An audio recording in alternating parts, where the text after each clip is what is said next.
Bienvenue sur EAM Radio, la radio-école qui décolle toutes les infos pour arriver jusqu'à vous. Aujourd'hui, pour les élèves de première, c'est le grand stress. Ils ont décidé de se lancer dans l'aventure d'une émission radio. Le premier groupe, composé de Mathéo, Gabriel et Ludovic, vont vous parler de la pêche. Je leur donne donc le micro. Nous avons décidé de parler de la pêche parce que c'est notre passion. Elle nous a été transmise par notre beau-père, papa.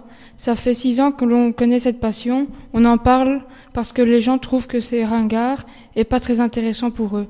Mais au contraire, c'est une passion très chouette pour ceux qui la pratiquent. C'est parti pour les questions. Quelle définition donneriez-vous au terme de pêche ? La pêche est l'activité consistant à capturer des animaux aquatiques dans leur milieu naturel. Elle est pratiquée par les pêcheurs comme loisir ou profession. Les techniques et engins de pêche sont nombreux, dépendant de l'espèce recherchée, du milieu ou encore du bateau utilisé. La pêche est le plus souvent encadrée par une réglementation qui tend à se renforcer afin de protéger au mieux leur biodiversité et l'environnement. Quelles sont les origines ? L'histoire de la pêche remonte à la préhistoire et au moins au paléolithique. Existe-t-il différents types de pêche ? Oui, on en regroupe 7. La pêche professionnelle. Dans le monde, on trouve des types de pêche professionnelle très différentes, avec des méthodes les plus artisanales aux plus industrielles.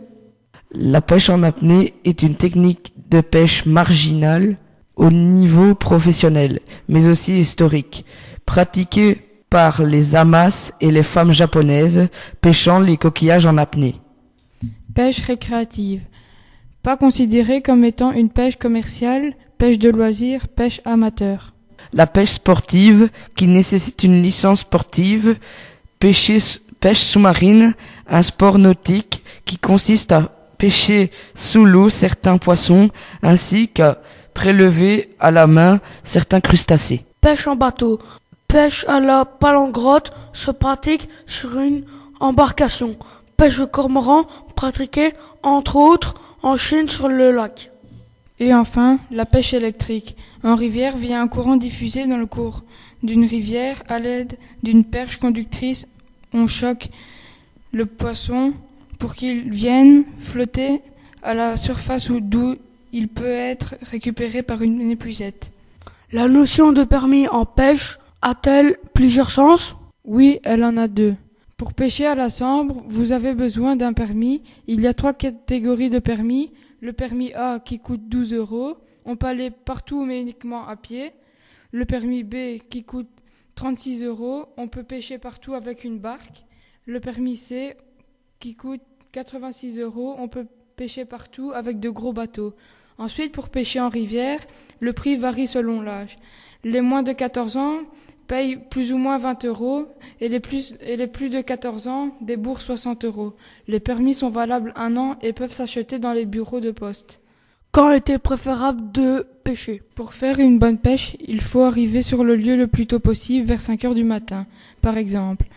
Pour la pêche du sciure, espèce de gros poisson-chat, c'est vers 20 h et la nuit. La pêche du brochet, c'est quand on veut, mais en hiver, comme toute pêche au carnassier. Nous aimerions expliquer la pêche à l'élastique, appelée aussi la pêche au cou. Pour monter un bas de ligne, il faut que vous preniez la longueur de fil de votre canne à pêche. Ensuite, attachez le bout du fil au bout de votre canne avant de mettre votre flotteur et enfin les plombs pour l'hameçon. Pour ferrer, c'est-à-dire attraper le poisson, vous devez lever votre canne à pêche dès que le flotteur bouge et jusqu'au moment où le fil est tendu. Ensuite, tirez pour récupérer le poisson. Quel type de canne à pêche faut-il pour pêcher au cou ou à l'élastique ? Il faut une canne sans anneau. Elle doit faire la taille la plus longue possible, mais pas trop, plus ou moins 4, 5 ou 6 mètres de longueur. Il y a différents matériaux pour la fabriquer. Du carbone, du plastique renforcé, de la fibre de verre ou de la fibre de carbone. Comment enfiler un asticot ? Vous devez prendre votre hameçon dans votre main et l'asticot dans l'autre, puis vous devez planter l'hameçon dans le derrière de l'asticot où il y a les 2 points noirs. et le faire ressortir dans la ligne sur son dos. Alors les garçons, au terme de cette première interview en groupe, quel est votre ressenti? Je suis beaucoup moins stressé parce que je me suis habitué à la salle.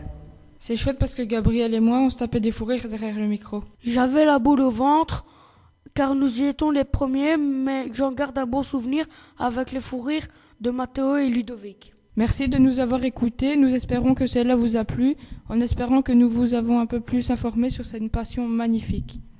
La pêche. Nous en profitons pour vous inviter à notre souper aux moules le samedi 4 février 2017. À très bientôt sur EM Radio. À la pêche au moule, moule, moule, je ne veux plus y aller, maman. Les gens de la ville m'ont pris mon panier, maman. Les gens de la ville m'ont pris mon panier, maman. À la pêche au moule, les jeunes filles vont pourtant, et les gars des villes les poursuivent en chantant.